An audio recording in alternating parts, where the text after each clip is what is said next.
Qazoq xabar agentligining xabar qilishicha, Jarkenbek vatanning ayoli erining atiganda bozorga boraman deb chiqib ketgancha qaytib kelmaganligini, telefonining itilib qolganligini, erining asli tutish iqtidorini yo'qotgan bo'lishi mumkinligini bildirib mundaq dedi.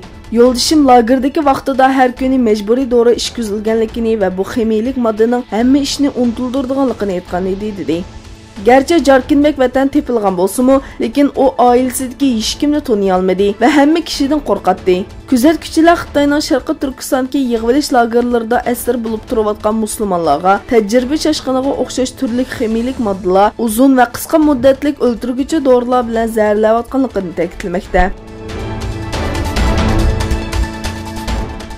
Filippinning janubida yashaydigan musulmon Moro xalqiga keng doirlik avtonomiya berish tashabbus qilingan.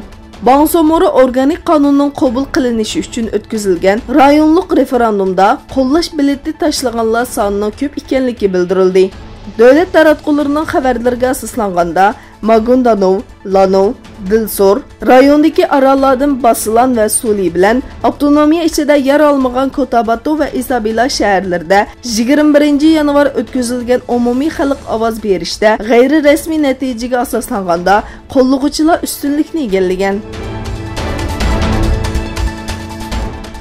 Amerika Venezueladagi krizni muzokara qilish uchun Birlashgan Davlatlar Tashkilotini shanba kuni jiddiy yig'inga chaqirdi. O'qituvchilar ko'p sonliqni egallagan davlat parlamentining raisi Juan Guaido o'qituvchilarning yig'inda o'zini prezident deb e'lon qilgan bo'lib, Amerika, Kanada, Braziliya va Argentina qatorliq davlatlar tomonidan e'tirof qilindi. Xitoyda 2010-yildan buyon Google izlash motori cheklangan edi. Amdilikda Microsoftning izlash motori ma'ni qilindi. Buning bilan Xitoyda chet el izlash motori qolmadi. Microsoftning chorshanba kuni e'lon qilgan bayonotida izlash motorining Xitoyda to'xtatilganligi va bu haqda hal qilish chorasi izlayotganligini bildirdi.